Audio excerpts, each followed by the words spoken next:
নিচলামারি গ্রামের এক কোণে বাস করত রূপালী নামে এক অসহায় বিধবা মহিলা। স্বামী নেই, সন্তান নেই, চারপাশে অভাব আর অশ্রুর সাগর। তার একমাত্র ভরসা ছিল একটি ছোট্ট ছাগল। রূপালী নিজের মুখে খাবার না থাকলেও ছাগলটিকে খাওয়াতো, যত্ন করত সন্তানের মতো। সে বলতো, তুই আমার আপন, তুই আমার আশা।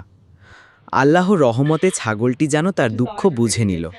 প্রতিদিন বেশি দুধ দিতে লাগলো, একের পর এক বাচ্চা হতে লাগলো। রূপালী সেই দুধ আর ছাগলের বাচ্চা বিক্রি করে দিন কাটাতো।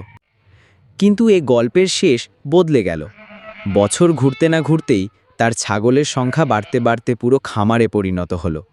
রূপালী শুধু টিকে রইল না, বরং ধীরে ধীরে সে হয়ে উঠল গ্রামের অন্যতম ধনসম্পদের মালিক। গল্পের শিক্ষা: দয়া ও ভালোবাসা কখনো বৃথা যায় না। আল্লাহ চাইলে একটি ছোট্ট ছাগল দিয়েও জীবন বদলে দিতে পারেন। ভিডিওগুলো ভালো লাগলে লাইক, শেয়ার, ফলো করে পাশে থাকুন।